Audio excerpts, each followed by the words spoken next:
Good afternoon, students. It's Professor Berger. I'm coming to you today with a final message in our last week of class about how to develop your ideas for your research paper and how to create really strong, assertive, and focused topic sentences that you can unpack in your subtopics and support.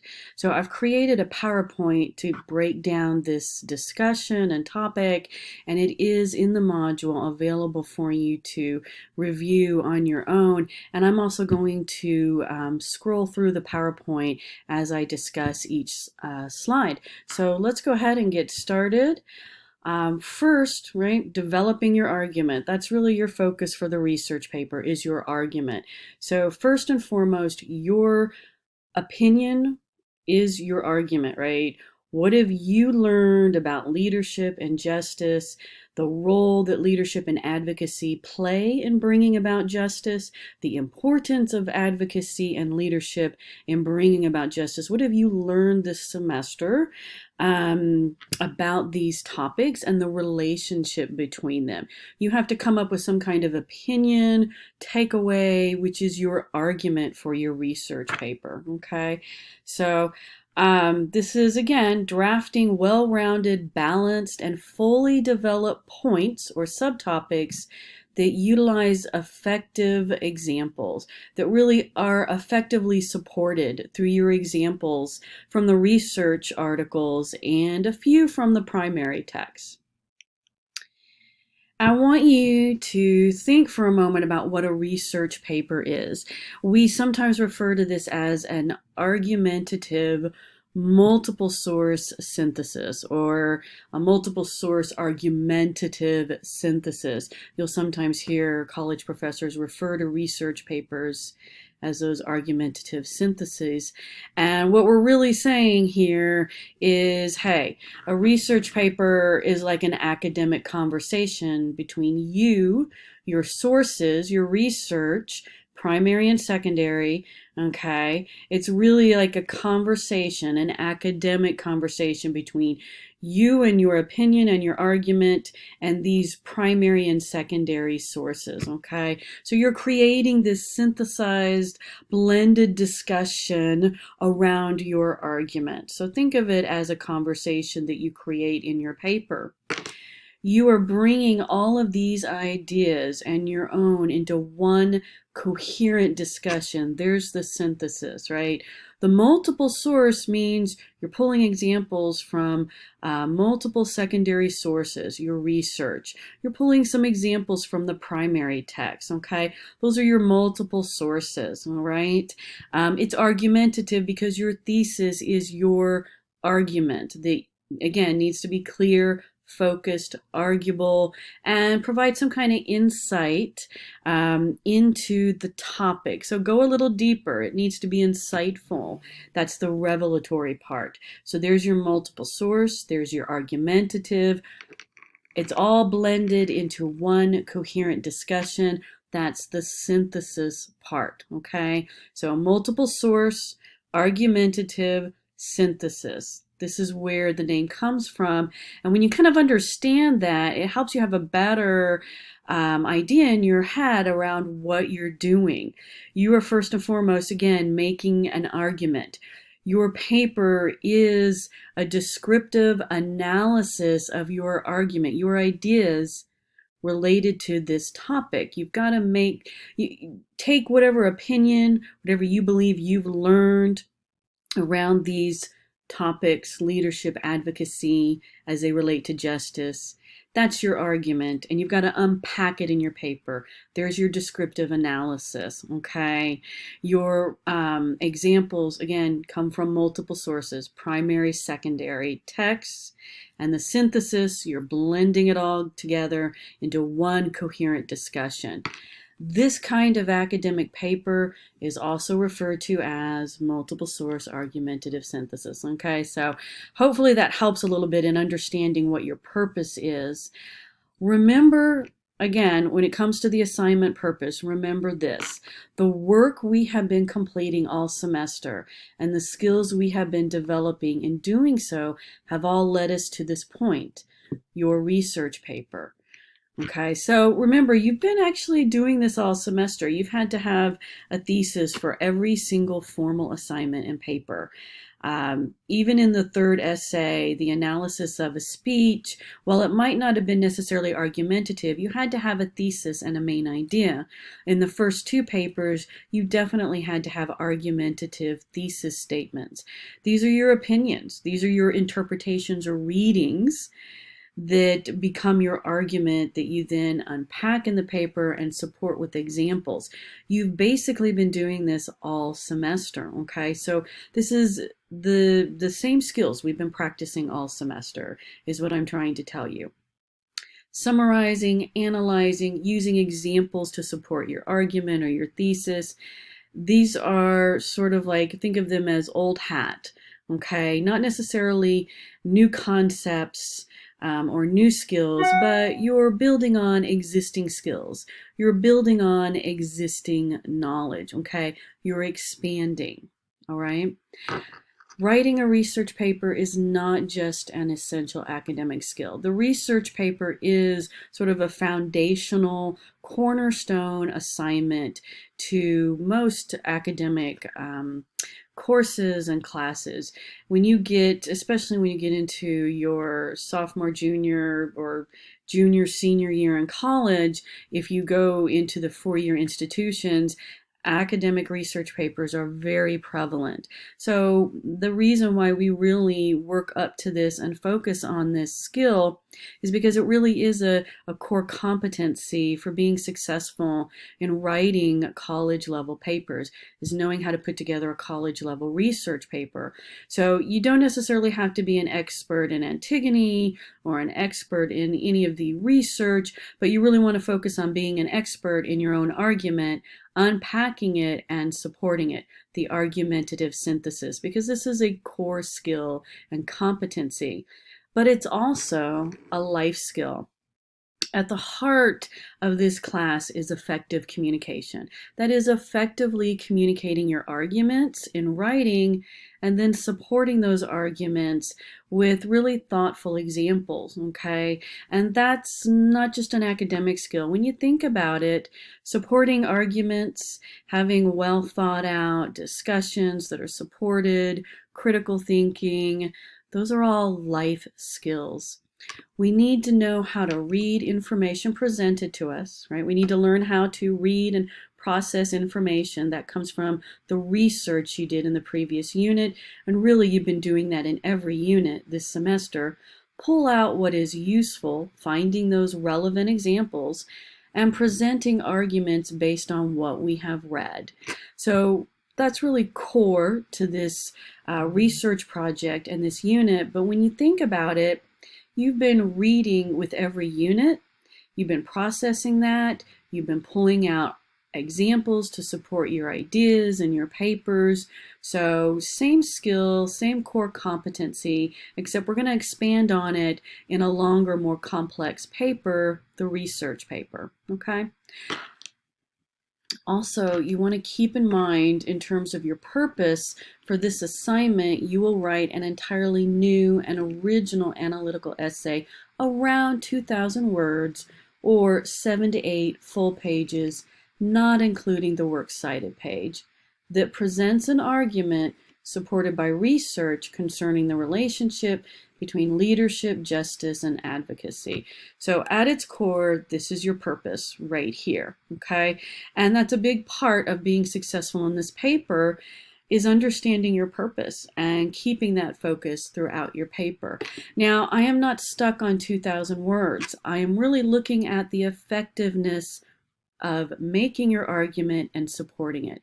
Are you effectively communicating your argument, unpacking it through descriptive analysis, and supporting it with relevant examples from the primary text and the secondary sources, your research, okay?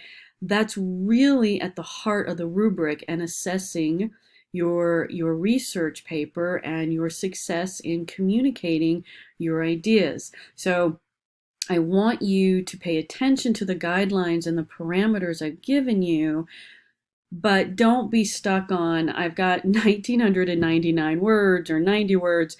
I need another paragraph. I'm not going to necessarily say this person went over 2,000 words or they only got to 1950. I'm going to look at the effectiveness of your argument and how well you've communicated it. Okay. Next, key to your argument is developing individual subtopics. This is an important slide. I cannot stress this enough. All right. Remember the format we have used all semester. Assertive topic sentences that relate back to your thesis or your argument. This is unity. Okay, your topic sentences should move your argument forward. They should be clear, focused, and more assertive than descriptive. Okay, sometimes people have topic sentences that just are completely descriptive and tell me what happened or describe something, but they're not really assertive. And so that becomes very hard to unpack in the next couple of paragraphs because you just have a very descriptive, general, and broad topic sentence. It's not really providing any assertive focus for the next couple of paragraphs. So that's something you want to think about when you're done drafting and you're proofreading your draft. How strong, focused, and assertive are your topic sentences? Remember, rich descriptive analysis and discussion of that point for that section of your paper. You want to be clear in your descriptive analysis. Descriptive means, be detailed and thoughtful. Don't just make a couple of really general statements, drop in an example, and then move on to your next subtopic. Really unpack and explain and describe, but always with sort of an analytical tone here, okay? And so, yes, that's kind of logical and methodical in the way you unpack your points. Blend your examples from both primary and secondary sources. This is your coherent support of the discussion. So, third, to your individual subtopics is your evidence or support, okay? First is the topic sentence, then comes the descriptive analysis and discussion, and then your third element is your evidence and your support, which is blended in. And this is something you have to kind of work at.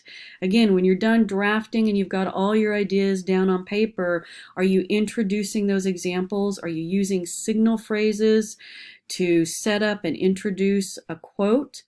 And then are you explaining how that quote relates back to your discussion, right? Giving it some context.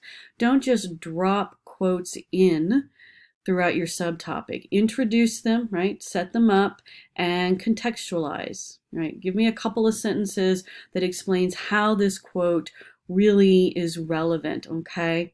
You need 2 to 3 examples per subtopic. Don't give me 4 or 5 that aren't very strong. Just give me 2 or 3 that are really your best examples. And remember, you want to use sparingly some examples from the primary text of this semester. You don't have to use all 4 primary texts, maybe just a couple, but primarily examples from your research. And then finally, remember that you're going to follow the above structure and organization for developing each subtopic for all of your ideas. And you'll recognize that this format and this organization is basically what you've been using all semester, certainly in the first 2 papers, which were literary analyses. You had to have an argumentative thesis. You had to have 3 subtopics and unpack it based on this format. So again, it's not a new idea. You've had some time to practice with it. You're just kind of expanding and by expanding, I want to be clear, this is a longer, more complex paper. But still, at the heart, at the core, is the same format and organization we've used all semester. Follow this organization and it will really set you up for success. So again, key to each subtopic is the topic sentence. I know I sound like a broken record, but it's so true, okay? And I want to give you a really detailed explanation of what I mean by strong and assertive versus a weak and less effective topic sentence. And that's what I have on this slide.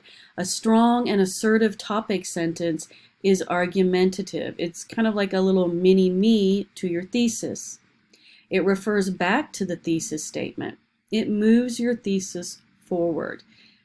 A strong topic sentence is clear.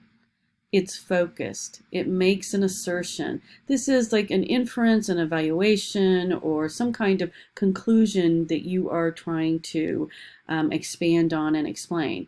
It sets up your subtopic for a stronger, more analytical discussion.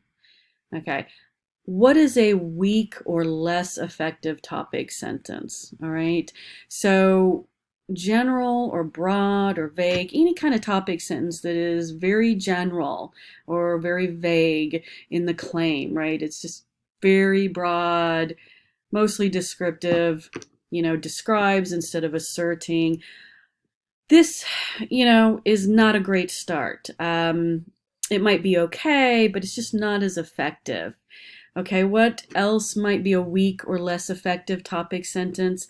One that summarizes. Okay, notice the words I've used here. Anything that's general or broad, that's entirely descriptive, or just really summarizes what happens in a research article or a text. Definitely a weak topic sentence is one that does not refer back to your thesis or support it. Okay, anything that does not move the thesis forward is weak or less effective, right? Any kind of topic sentence that does not provide clear focus for the subtopic or set it up for a descriptive analysis or analytical discussion, again, is not as effective. So you want to make sure when you're looking at your topic sentences that they basically have these qualities and characteristics and not these over here on the right hand side column. All right, so that is actually our PowerPoint. Okay, focus on those subtopics. It starts with a good thesis statement. All of this is a process. All right, get your ideas down on paper. Just start writing. Get all of your ideas down on paper and work from there. And when you have all of your ideas, then go back, review, organize your ideas, start looking at those individual sections and subtopics, asking yourself, do I have a strong, assertive topic sentence? Do I have a good discussion? Do I have the right examples to support it? If you do that for each section of your paper and you make sure that each section ultimately moves your argument forward, supports your argument, then you've got good unity throughout your paper. It all aligns, everything, all roads lead back to that argument. And what makes it all coherent is, again, blending those examples in smoothly, okay? So that means don't just drop a quote and move on to the next point. Introduce the quote, set it up, explain in a sentence or two its importance. That's your synthesis and your coherent blending. And then finally, make sure you have transitions between those sections of the paper, those subtopics. You want to move smoothly from one subtopic to the next, okay? That's also part of the job of wrapping up one subtopic, that closing sentence at the end of a subtopic. As you move to the next subtopic and you've got that topic sentence, you need that smooth closure and smooth transition. But that's something you do at the very end of the proofreading process, okay? You want to, again, make sure you just write, get all your ideas down on paper, then go back, review, start organizing those ideas. Add some transitions between your subtopics. Check to make sure your subtopics are really moving the thesis forward. Make sure that you've properly documented and cited. And then the last thing you do is look at sentence level or local level grammar, mechanics, punctuation, precise word choice. Okay, those really sort of fine-tuning and polishing of your draft before you submit your final copy. So we are at 19 minutes. I'm going to go ahead and wrap up. Remember, as always, feel free to shoot me an email if you have questions. I'm happy to help, and I am here throughout the week to answer those questions. We will have student conferences.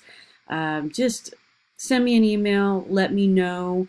They don't have to be long, 10 minutes, but a lot of times one-on-one conferences can really help to kind of make everything gel and crystallize and make sense. Okay, so have a great week and good luck writing. Let me know if you need any help, guys. Bye-bye.